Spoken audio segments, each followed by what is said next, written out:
Namaste everyone, welcome again. So let's start with the new topic and the new chapter, that is chapter number 2, that is components of food. About food and various sources of food and need of food, this we have already studied.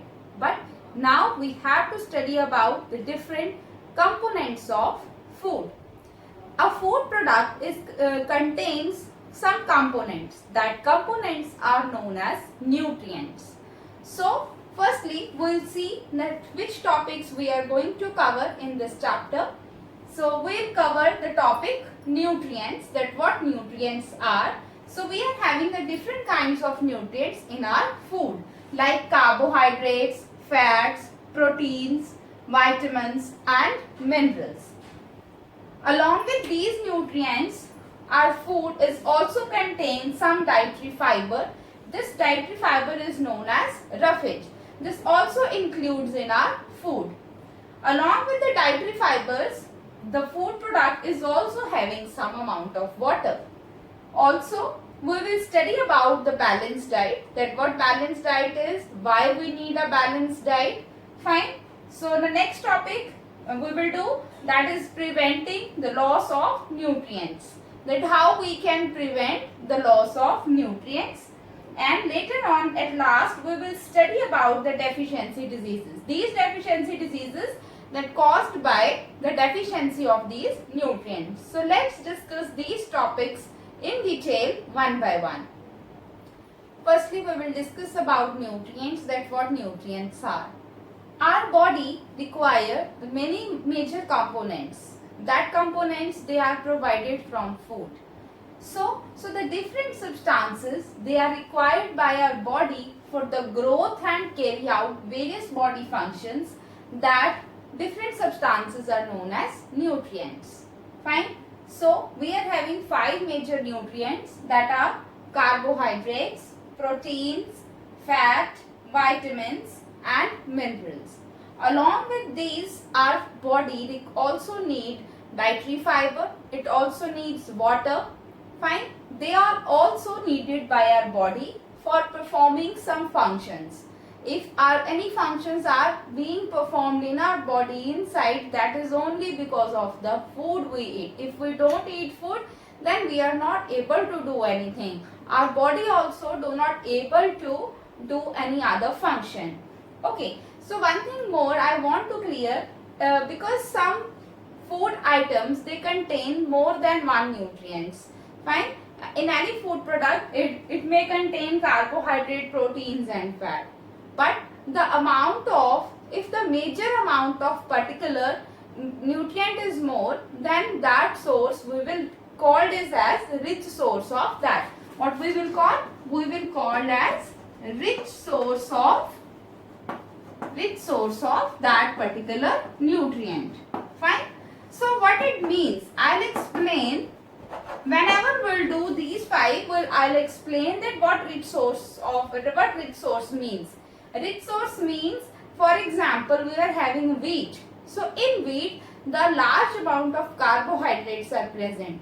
Along with carbohydrates, other nutrients are also present, but in major quantity, carbohydrates are present. So what it means? It means that wheat is a rich source of carbohydrates. Similarly, we will also study about the rich sources of these nutrients. So let's discuss these 5 nutrients one by one in detail. Now we will study about the first nutrient, that is carbohydrates. So what carbohydrates give us, what provide us? Carbohydrates basically provides us energy. The main source of energy that comes from the food, it consists of carbohydrates. So we are having 2 main types of carbohydrates are present. The first one is sugar and the second one is starch. Fine. In sugar, the categories they are glucose and they are sucrose. Actually, they are the simple carbohydrates. Fine, they are simply formed, they are simple carbohydrates. And the second category, that is starch. One is sugar and second is starch. Starch is basically they are the complex carbohydrates and they are made from the sugar. Many kinds of sugar, they are combined together to form starch. Fine.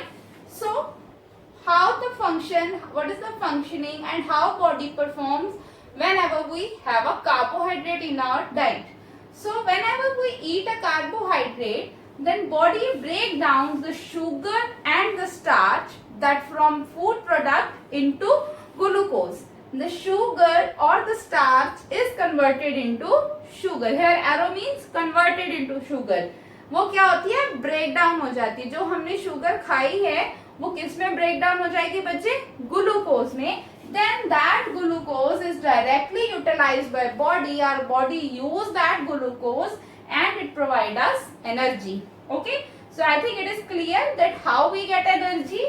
How we get energy, this you can write that whenever we eat the food contain carbohydrates, then body break downs the sugar or the starch into glucose and that glucose is directly utilized. Utilize means bache use. Directly utilized by body and it provide us energy. Fine. So whenever we need a quick energy, then we'll eat the sugar. You have also noticed whenever you feel hungry too much, you feel very hungry, then you have some fruit or you have a spoon of any sugar or you have a just chocolate. Chocolate is also, that is also sugar. Main is also, sugar is also present in a large amount. So whenever you eat that content, that food which is containing sugar, then you feel that yes, now you got some energy. If you eat some biscuit also, then you also feel yes, I am little fine. So that means the sugars, they are providing the quick energy to the body. But the starch, if we are eating starch, then they provide energy for the long period of time. Fine. So next is the rich sources. We are having the different rich sources of carbohydrates. Here I am writing CARB, it means carbohydrates. In short I am writing. So sugars, we are having two kinds of carbohydrates. One is sugar and second is starch. So the rich sources of sugar are fruits. So fruits may be like apple, pear, banana, honey, sugar cane. They are the rich source of carbohydrates. And cereals are the rich source of starch. Cereals like rice, wheat, potato, they are also the rich source of carbohydrates. Now we will study about the presence of glucose in foods, in foodstuff. How we can identify that in foodstuff the glucose is present or the starch is present. For that, let's have some